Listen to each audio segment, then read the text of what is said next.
Hi there everyone, welcome to another perfect pairing. Did you know your crafty stash of Altenew items are also perfect for personalized gifts? In this tutorial, let's make 3 crafty gifts that you'll be proud to share with someone, or adorn your Papercraft studio with these unique works of art.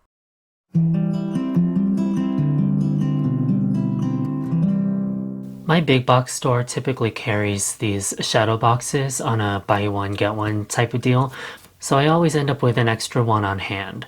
So this shadow box frame is 11 by 14, and I'll use one of these frames that I have laying around to make a home decor project or an excellent paper crafting gift. So the first thing you will need to make this shadow box gift is this mini rolled rose die set. And I love this die set because it's super affordable and it works great for multi-dimensional cards as well as home decor projects. The paper that I will use to make these roses comes from the Altenew and Pink Fresh collaboration scrapbook set, and it's the Celebrate collection from both excellent companies. And the papers I will use to make my rolled roses are these two here. These scrapbook papers are two-sided, so you end up with 2 of each design in your pack. I will use all 4 of those papers in my handmade gift, and what I've already done is trim them to 4-inch strips, as it is roughly the width of the die itself, depending on how you orient it. Depending on your paper, if you must, you can always lose this last petal or edges of these last few petals, as they end up on the inside of the rose and you won't really tell. So here's an offcut example for one of the roses, and you'll see that I am getting a little bit of the text and print, but you won't really tell in the final result when this rose is assembled.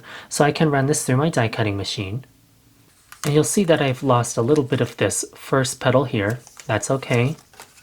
And just to protect my filming surface, I am going to lay down the silicone stamping mat because I will be using a hot glue gun to assemble my flowers. So first things first, you'll want to pick the side of the paper that you want to use. In this case, I die cut on this side of my pattern paper, which means this portion of the scrapbook paper will show in the final rows.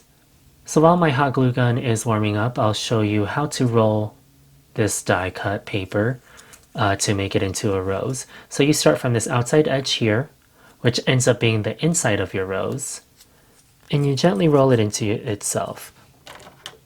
You can use the Altenew tweezers if you need to get a better grip of the paper, and just follow this around so that the edge of this inner ring matches the bottom of your rolled paper.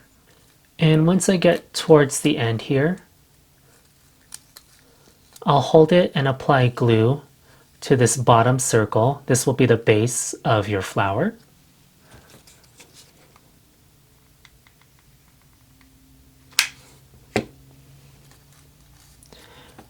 And then I will press this inner ringed piece of paper into the hot glue.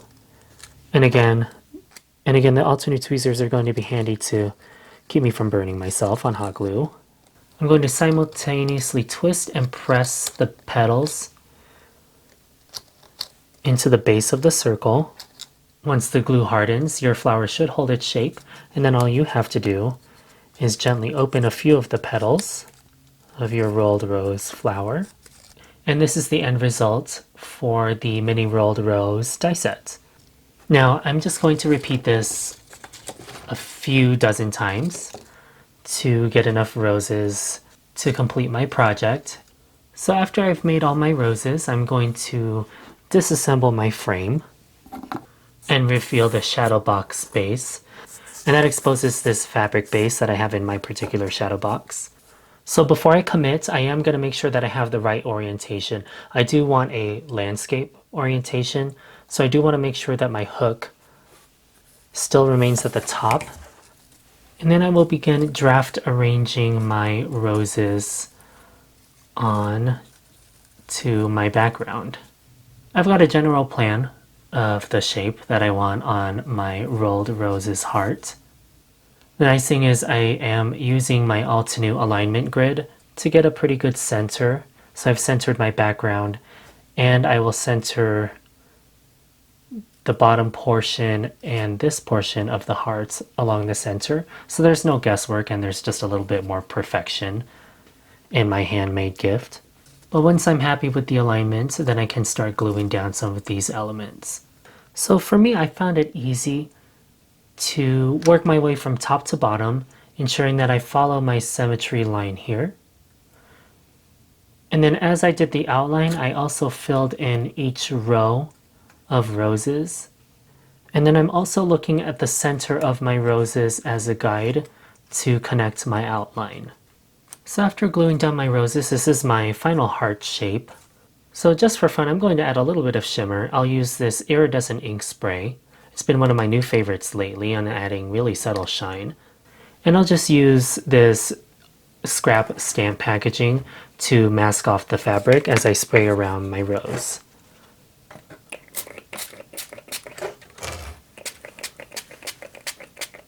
And just that little difference will make it really stand out when it goes onto a wall or maybe onto a shelf. But for now, I'm going to set this portion aside. For now, I'm going to set aside my mini rolled rose heart and let it fully dry back and work on the next part to this frame. So I've already planned out the next portion of my handmade gift while my mini rolled rose heart dries back. I took some inspiration from the conversation hearts. If you're over in the US, that's the little heart-shaped candies, and they say like, hug me, XOXO, and they're really popular during Valentine's Day. And I can use a multitude of things to add a spotlight sentiment onto my frame. The Mighty Alphabet die set. I like that these are skinny and have a really modern feel to them. And of course you'll see here, true to size, how beautiful they are on your card fronts. But I wanted to spell out something longer on my, this will end up in my craft room just as a home decor item. So I figured the word crafty would be fun to spell and center onto my frame. I'm using the alignment grids on my Altenew craft mat to center my frame. But I'm going to use an acrylic based paint to add a little sentiment banner here. To complement the colors in my flowers and also the frame and also my space, I thought I would use the Altenew Gilded Glitter Cardstock Set to cut out my die cut letters. I'm going to use a few of the offcuts that I have in this envelope of the Altenew double-sided adhesive sheets, just so I get full contact between the paper and the glass. So I'm just going to glue down one side of the adhesive sheet to the back side of my glitter cardstock. And then I can gently press down on the letters once I have decided this is a good placement. So now that I see how much space my die cut letters take on my glass, now I can plan my brush strokes much better on the back of my glass. So just as I did before, just brush stroke type movement. So I like that effect much better for a whiteout banner. And of course, be careful while you're doing this if you're working with glass. These factory edges can be quite sharp. So now comes the final part here, which is the assembly. I'm going to pick up my glass and assemble my frame from front to back. So I'm just going to lay that down. I'll put the glass back in my frame first, then the spacer, and then finally I'll bring back my roses. So just lay this on top, face down. Can't wait for the final reveal of what this looks like.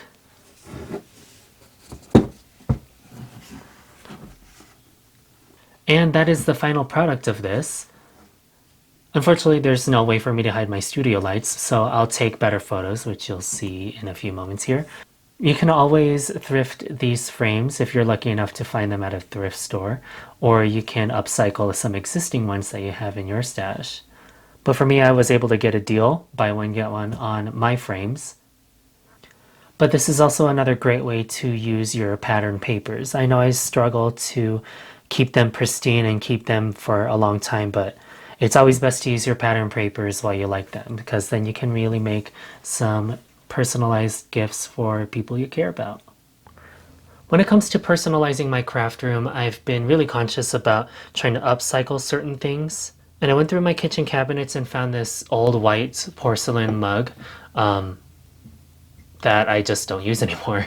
Honestly, you kind of find your favorite coffee cups and you stick to them. So instead of just putting this cup out on the shelf in front of me, where I typically grab things, I figured why not just personalize something that's just hiding in the back of my cabinet. And just as a preview, this is what I'm talking about. Here's the other one in the set that I have.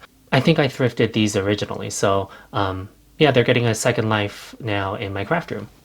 I will be working with my heat tool quite a lot for this project, so I'm going to lay down my stamping mat, my silicone stamping mat, just to protect me, just in case I have to quickly set something down. Because this cup is going to get pretty warm, and just in case you need to put it down, at least you'll protect your crafting mat and yourself. Now for this example, I used the artist marker refills. These are liquid alcohol inks, just so I can get an intense color saturation. However, you can still achieve this beautiful look with Altenew artist markers, which is what I'll show you for this example. But before I start anything, I have a fine mister bottle with 70% isopropyl alcohol. It's just what I have on hand. And I've added it to a mister bottle, and I'm just going to quickly clean the surface of my cup. And I will keep this out, my 70% alcohol.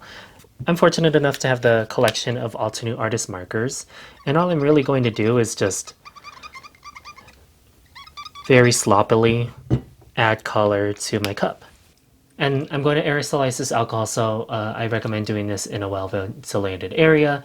And also we'll be using a heat tool, so I'd just be careful once the vapor settles, to keep your heat tool moving. Before these colors get too muddy, I'll use my heat tool to get this dry really quick.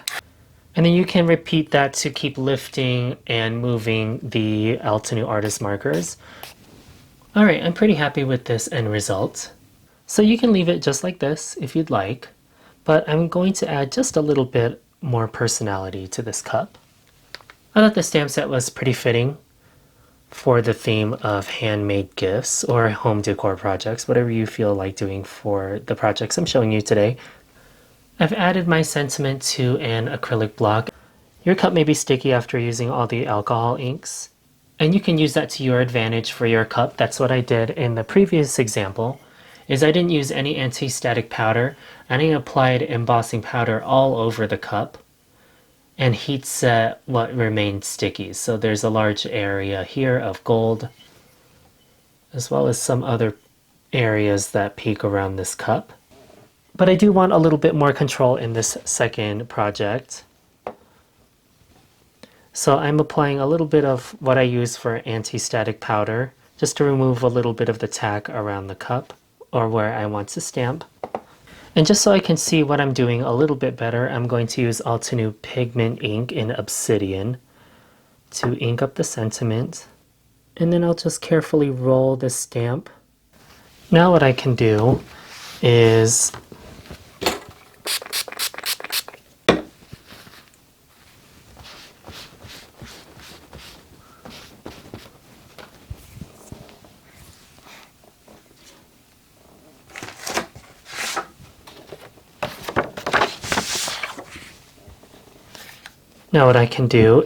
apply embossing powder. I'm going to use Altenew Platinum, and then you'll heat set this as normal. Now, unlike paper, this takes a little bit longer to heat up because you've got to heat up the embossing powder and the glass. And this is still really warm, so I recommend just setting it down on your craft mat because the glass does get pretty hot. And of course, I do recommend that you move this quite often, just so that you're not concentrating the heat on one side of your porcelain. So now that my cup has cooled down substantially, I can use it to store some of my Altenew items that I just keep in drawers and I never really see. So one of the things I want to use more often is the Altenew Hawaiian Shores brush and fine tip pens. And now my rainbow on my cup matches the rainbow on this packaging. If you're giving something like this away, make sure that your recipient knows that the cup is no longer food safe. And now I've kind of just started thinking of other ways I can use this cup, like as a cash po for some of my smaller plants. So on Instagram, I've seen a lot of those surprise gift boxes. You know, you open them and then the sides fall open and then the candy spills out. And of course, as paper crafters, I think there's a really easy way to make these and customize them for your recipient. So again, back to my pattern paper. This time I'll use the Wildflower 12 by 12 paper pack to make my little gift box. I've already trimmed my paper to 12 by 12 by removing that white strip at the bottom, this one here. And the first thing I'm going to do is make my box base. So I'm going to score this at 4 inches and at 8 inches. Then I'm going to rotate the paper 90 degrees and score it again at 4 and 8 inches. So back on my scoring mat, I'm just going to make a few more creases. One will be at 3.5 inches from the top just to that first score line here. So this is down 4 inches. So again, at 3.5 inches down to 4 inches. And then at 8.5 inches down to 4 inches. Then I'm going to repeat that down here. So at 8 inches down, I'm going to score it again at 8.5 inches. And then again at 8 inches down, I'm going to score this again at 3.5 inches. Don't put away your scoring tool yet, but I am going to make a few cuts on this paper. So where I scored at 8.5 and 3.5 inches, I'm going to cut those lines all the way down to the horizontal 8-inch mark. Same at the other side, I'm going to cut along the score line at 3.5 inches up to the 8-inch horizontal line. Then I'm going to cut both sides at the 8-inch horizontal line. And I'm going to cut both of these on the 8-inch horizontal line all the way to the 8-inch vertical and also the 4-inch vertical. So what I'm left with are these two flaps here. On the bottom, I am going to just cut off a little bit of a dog ear, just like that. I'll repeat that on the other side. Then I can really reinforce these folds. So these two flaps will go up first, the ones with the dog ears. And then the two sides of the box without the flaps go on the outside, just like that. Now we can set this aside and make the lid. Now to make the lid of the box, I've got a square piece of paper cut to 6 1/8. And again, this is the second piece that matches the base of the box. And we'll follow similar score lines to the box itself. So what I'm going to do is score this at 5 1/8.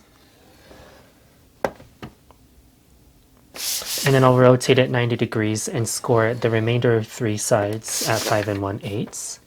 Alright, so now all 4 sides are scored at 5 1/8 all the way around. So the next set of score lines I'm going to make is at 5 1/2 down to 1 1/8, just to that first score line. Then I'll go to the second horizontal score line at 5 5/8 and score that on the horizontal and score that on the vertical at 5 1/2. I will turn that 180 degrees, and repeat that at 5 1/2 on the vertical. I made a few errors on this side, so I'll show you this side. I'm going to cut horizontally along the 1 1/8 line to the vertical 5 1/8 line. Then I'll cut along that score line at 5 1/2, leaving this flap again. And I'll make a little dog ear cut again as well. I'll repeat that on the other side. Then I can reinforce all of these folds with my Altenew bone folder. Now you will want to glue these flaps down. You'll notice in the box base I did not glue those down. So I'm applying my liquid adhesive to the dog ear, and then I'm using that as my flap to hold down the side. So now I've shown you how to make the box base. So there's just a little bit of wiggle room for the lid, and I wanted that just so that it wasn't so tight to put the lid on the box. So after this, the world is your oyster. You can decorate this box however you would like. But just to show you the mechanic of this, once you remove the lid, then the box lays open. And if this is full with candy, for example, then this box will lay flat. But I will show you one more way to decorate the lid and make this a little bit more exciting for whatever you decide to put on the inside of your box. To decorate the lid, what I'm going to use is layered stars die. And I'm going to use this bigger cluster here of stars. And then I've got more offcuts of the Gilded Cardstock glitter set inside my packaging. So I'll use whatever I have left to die cut these stars. Actually, I changed my mind. So I'm going to cut this cluster out 4 times. So here, here, and then the 2 I just showed you. And I didn't want to remove them from the glitter cardstock yet, because what I'm going to do is make double-sided glitter stars. And it would be easier for me to line up which stars go with which size, since these are all different size stars. Then I'm going to take some baker's twine or whatever twine that you have and cut about 8-inch lengths. I'm going to cut 4 of these. Then I will start assembling my stars. So I am taking stars that are the same size, and I will sandwich the twine between them. So I'm going to start at the bottom. And sandwich that twine between the stars. And then I'll just repeat that up the twine. So now that I have my string of stars, I'm going to take one of the offcuts from the box base, and I trimmed this down to 3.5 square. And this will fit on the inside of the box lid. And with whatever sharp tool you have, I'm just going to use the pointy parts. I'm going to add little holes, 4 of them, 1 for each of my star strings. And once I have those holes, then I can grab the star strings. And I'm just going to use washi tape to hold that down. Now I've glued all the stars to the inside liner of the box lid. All I have to do is add this to the lid. So there's that. Now I have my mobile stars on the lid of my box. And now you can add whatever you want to the inside of your box. I wish I had candy, but I don't. I'm trying not to keep it in my house right now. But then after adding the contents of your gift to your box, you can close it. I recommend adding a ribbon to hold it closed so that when your recipient opens the box, it bursts open and then you can see the line of stars dangling from the lid, just for an added element of surprise. So I recommend filling this up as full as you can get it with whatever fillers you have. Most likely that'll be candy, but like I said, sadly, I just don't have any right now. So yeah, the world is really your oyster with however you want to decorate the inside of your box. If you want to add shaker elements to each of the sides, little floral elements to each of the sides, notes will add to the extra element of surprise when it lays open and you get the little mobile array of stars. My series encourages you to shop your existing Altenew stash and rekindle their love with newer releases. Perfect Pairings with Jaycee airs on the Altenew channel every 2nd and 4th Sunday of the month. Please make sure you like and subscribe if you haven't already. Thank you so much for tuning in to this perfect pairing episode with me, and I'll see you in the next one. Hello there, crafty friend, Lydia here. Just popping in to say that you can get your daily dose of crafting tips, techniques, and tutorials just like this by subscribing to the Altenew YouTube channel. All you need to do is click on that little bell up there and you will never miss a video. Thanks for watching. Bye bye.